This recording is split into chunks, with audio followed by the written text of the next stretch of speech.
Hi, Kathy. Hi, How are you? I've been having a very good day today, very busy. Tell us a little bit about yourself, where you grew up.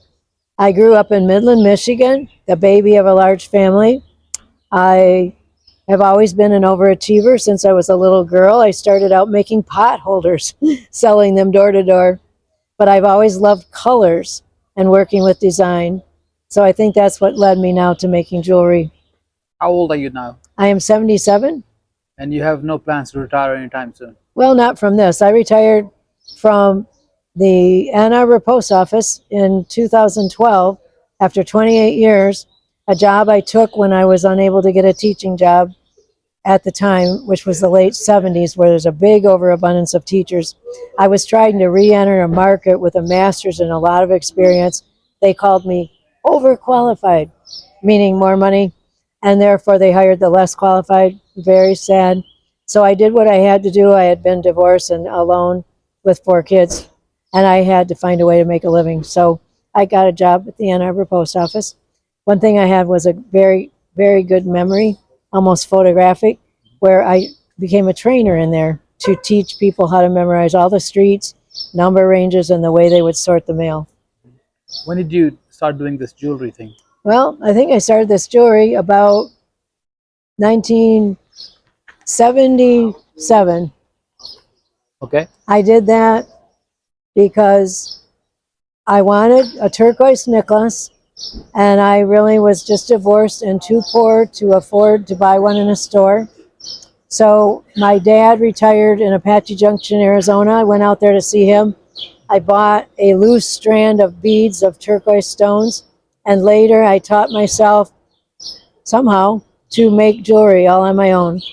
So I have evolved, I think, making better jewelry as I went along by using more spacers and design in my pieces. You said you've been doing it for 50 years almost? Yeah, around 50 years at least. So this has been your uh, occupation or business for more than anything in your career, right? Well, a lot for a while it was a hobby. Then it became an official. That's my helper, Phil. That helps me take it down. He has lives in Saline. Anyway, he helps because I can no longer do a lot of the lifting and the knees are bad. So I'm lucky to have someone assisting me so I can still set up the display. What kind of happiness, joy do you find in jewelry making? Well, I used to say, well, my formal name of my business, besides Over the Rainbow, is Storybook Gardens Gift Shop. But I never really had a gift shop. But it covered everything I've always done. I did flower arranging and sold other things too. But I used to say, everything I make is like something out of a storybook. And it comes to life when the person wears it. Like the jewelry. Somebody here tries one on today and it looks great on them. I'm like, wow, it delights me that I made that and it made them look beautiful wearing it. And they like it and I like it. And really, it isn't about the money much, although I do have a lot invested and I'm trying to get some back as supplemental income in retirement. But it's mainly about the creation of using colors and imagination and creativity to create something of beauty, not really out of nothing.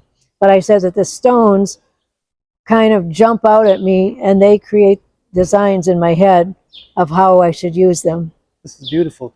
So even when you were working at the post office, you were doing this, and do you think jewelry making gave you more happiness than your job at the post office? That's funny.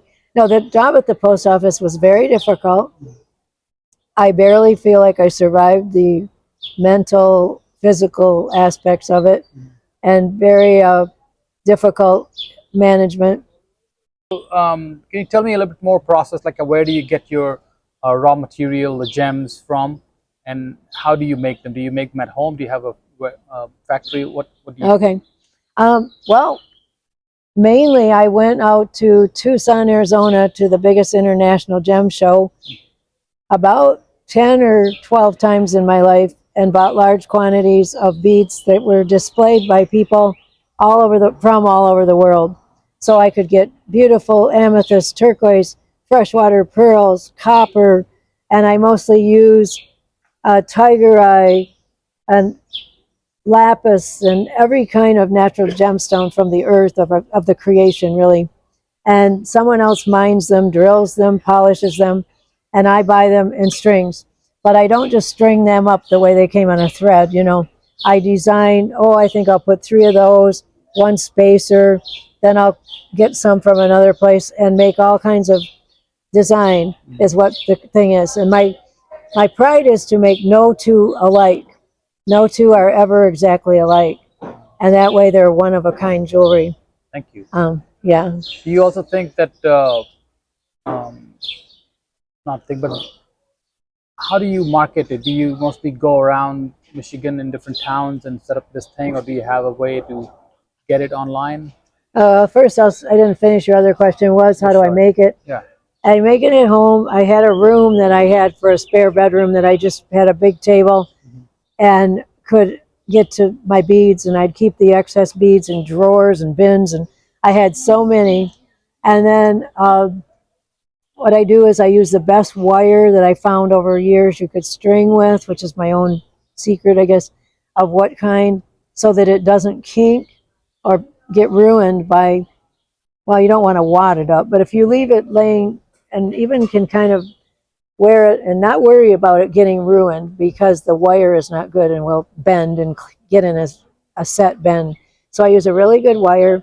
I use pewter spacers and clasps because they don't turn black. Like sterling silver is maybe a higher price metal, but it changes and it's hard to clean it to get it silver again when you have a lot of stones mixed in it that cannot get the chemicals on it. So I try to do my very best. I never want anything to fall apart. If something should ever fall apart, they can bring it back to me or whatever. But in the meantime, when the pandemic was here, I was selling from home through a Facebook group called the same name, Over the Rainbow Jewelry. And I took various contactless ways of payment, like Venmo, Cash App, PayPal, credit cards, and I shipped everything. And I never had contact with the people. But that is very slow in a way, combined with the real life setting up at an art fair. So now I'm down here in Ann Arbor, Michigan, at Carytown, where we have a Sunday artisan market, which starts the beginning of April and goes to the last Sunday through Christmas, before Christmas, outdoors. And there's business inside some shops, brings people, and people are walking from restaurants and coffee shops. And I find this one of the best places I've ever found to sell. It's not completely safe from rain, but I'm under a pavilion and it gives some protection. And so I find it is a really good place to sell. Otherwise, I tried having a website. It didn't really work out. I'm trying to give my card out now to tell the people that come down to the in-person show that if they're from out of town, they can shop online and make the two work together. All right. Well, thank you so much for talking to me, Kathy. Okay, thank you. Thank you. All right.